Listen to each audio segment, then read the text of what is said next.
Bienvenue au module qui s'intitule Le jumelage de colocataires et les facteurs individuels, qui est une présentation des navigateurs en matière de logement de subsides. Dans le présent module, nous parlerons brièvement des facteurs individuels ainsi que des facteurs liés au cercle de soutien et au milieu de vie qui peuvent avoir une incidence sur le jumelage des colocataires, avant de nous concentrer davantage sur les facteurs associés aux personnes qui cohabiteront dans le logement. Avis de non-responsabilité. Tous les renseignements contenus dans le présent module et les documents d'accompagnement sont fournis à titre informatif seulement et ne doivent pas être considérés comme des avis juridiques, techniques, commerciaux ou autres. Service de l'Ontario pour les personnes ayant une déficience intellectuelle et ses organismes hôtes ne font pas la publicité des produits, des processus ou des services commerciaux mentionnés dans le présent module, ni de leurs producteurs ou de leurs fournisseurs. De plus, Subside ne donne aucune garantie expresse ou tacite et n'assume aucune responsabilité juridique quant à l'exactitude, à l'exhaustivité, au caractère opportun et à l'utilité des renseignements présentés dans le présent module ou dans les documents d'accompagnement, notamment les liens Web vers d'autres serveurs. Dans le présent module, nous présenterons un résumé des facteurs qui ont souvent une incidence sur le jumelage des colocataires et nous parlerons ensuite des goûts, des aversions et des freins qui peuvent influer sur le jumelage des colocataires, de nos valeurs personnelles, de nos choix de vie et de notre routine qui constituent tous des points auxquels il peut être important de réfléchir quand nous voulons partager un logement avec un colocataire, et de la manière dont une conversation franche et honnête peut nous préparer au succès lors de la recherche d'un colocataire compatible. Cette diapositive contient des liens vers des renseignements et des ressources tirés de la trousse d'informations sur le logement de Subside, qui se rapportent au contenu dont nous parlerons dans le présent module. Le premier lien mène à l'étape 1 de la trousse d'informations sur le logement de Subside, où l'on peut se renseigner sur le sujet des colocataires et trouver d'autres renseignements qui peuvent se révéler utiles pour la démarche de planification. Le deuxième lien mène vers le formulaire Mon plan de logement et de soutien, lequel est un outil que vous pouvez utiliser pour y consigner des renseignements importants sur vous et sur votre mode de vie, en plus d'y noter les besoins et les envies qui sont liés au plan de logement et de soutien que vous êtes en train d'élaborer. Ce module et les autres que nous avons créés dans cette série peuvent vous aider à remplir le formulaire Mon plan de logement et de soutien si vous le souhaitez. Ces modules mettront en relief certains points à prendre en considération dans chaque domaine du formulaire. Pour toute question ou demande d'aide, n'hésitez pas à communiquer avec le navigateur en matière de logement de Subside de votre région. Le document Mon plan de logement et de soutien est offert en format PDF. Il peut être modifié et donne de meilleurs résultats lorsqu'il est rempli en format électronique puisqu'il permet d'y inclure davantage de renseignements et peut être facilement mis à jour à mesure que surviennent les changements. Vous pouvez également imprimer le formulaire si vous préférez.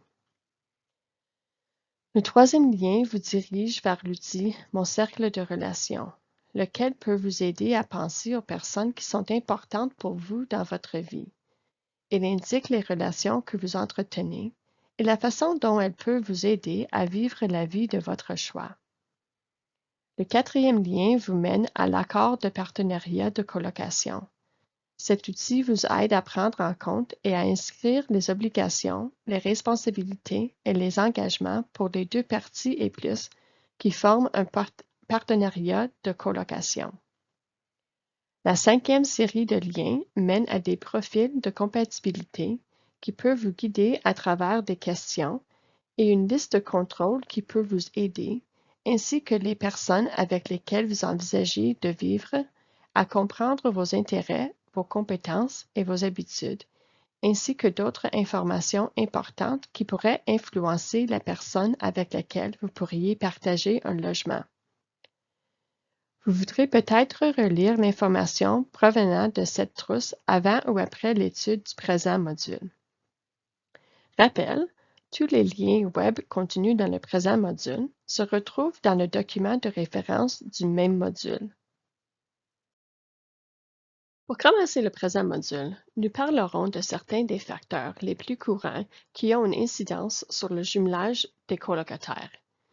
Nous avons réparti cette information en 3 catégories. La section sur la personne fait référence à la personne qui vit dans le logement, qui est à la recherche d'un colocataire ou qui reçoit ou recevra du soutien. Le cercle de soutien correspond aux gens qui font partie de l'entourage de la personne. On y retrouve souvent les membres de la famille, s'ils sont disponibles, les amis, d'autres aidants naturels et ou les mesures de soutien rémunérées. Le milieu de vie désigne l'espace physique du logement, le secteur avoisinant et la communauté. Il faut reconnaître que les personnes et les cercles de soutien sont tous uniques et que ces facteurs ne pèseront pas tous autant que les autres. L'important, c'est que les conversations portent sur tous ces facteurs afin que les personnes qui forment le partenariat et les cercles soient tous sur la même longueur d'onde. En règle générale, des conversations franches et honnêtes aident à créer de solides partenariats qui peuvent gérer les hauts et les bas qui surviendront lors de la cohabitation.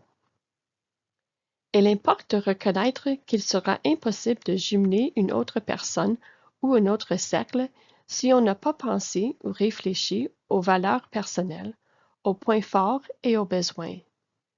Il faut prendre en compte tous ces facteurs individuellement avant de rencontrer des partenaires potentiels. Nous avons créé 3 modules qui présentent plus en détail les facteurs les plus courants ayant une incidence sur le jumelage des colocataires.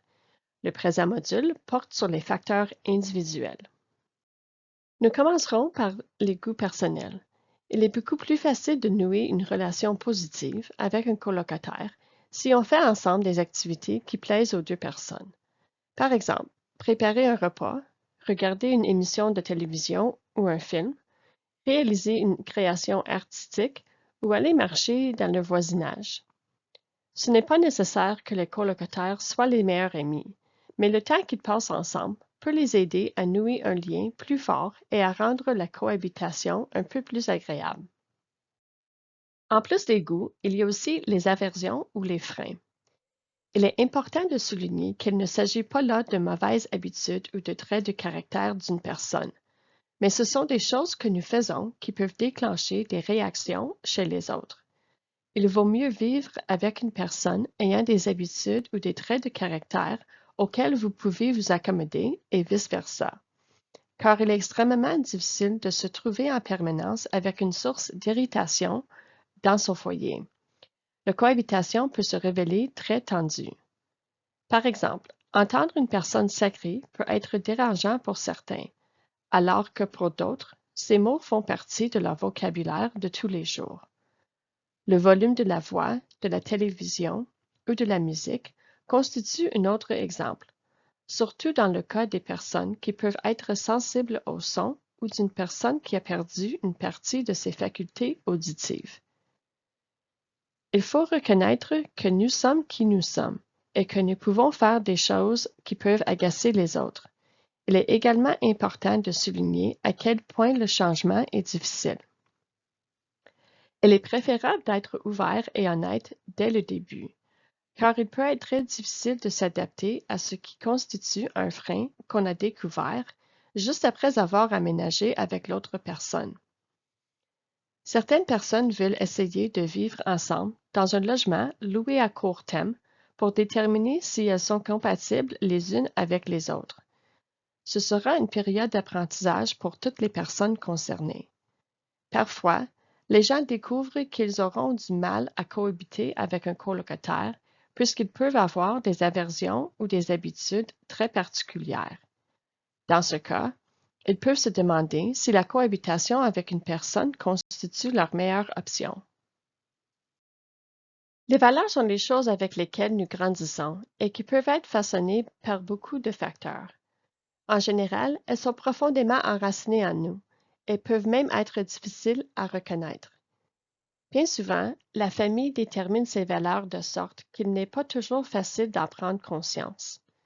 Il est important de réfléchir à ses propres valeurs, car il peut y avoir des situations où ces mêmes valeurs entrent en conflit avec celles d'un colocataire d'une façon qui peut se répercuter sur la cohabitation. À titre d'exemple, une colocataire peut entretenir une relation romantique avec un partenaire avec lequel elle couche dans le même lit. Cette situation peut heurter la valeur d'une autre colocataire selon laquelle les gens doivent être mariés avant de partager un lit. La nourriture pourrait constituer un autre exemple.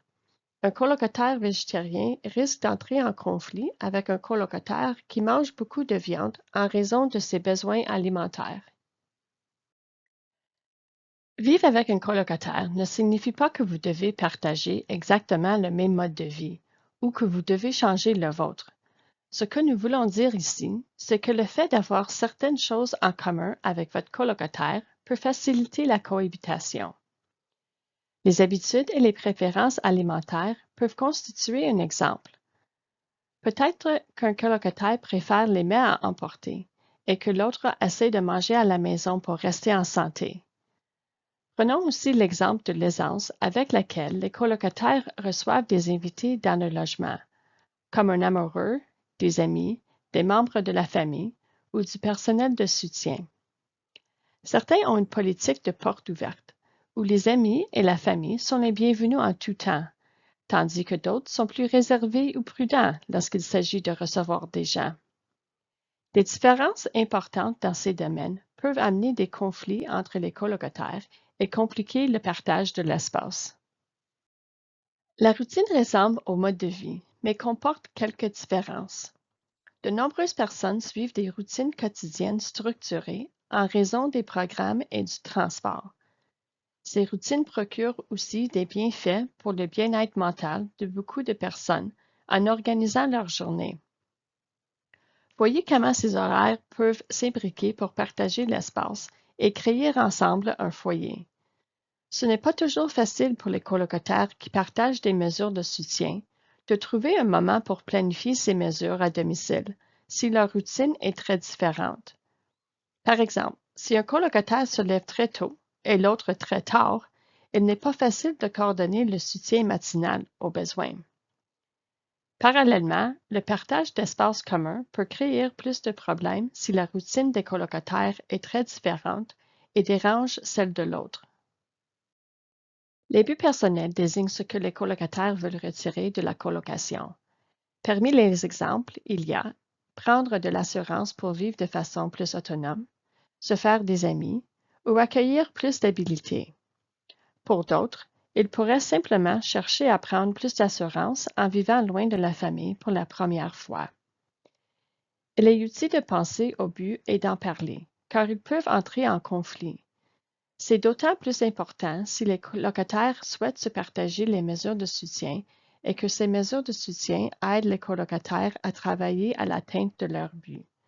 À titre d'exemple, peut-être qu'un colocataire a comme but d'apprendre à cuisiner, mais ce n'est pas le cas pour l'autre. Cette situation peut susciter des inquiétudes sur le coût de la mesure de soutien et sur la façon dont les mesures de soutien sont attribuées.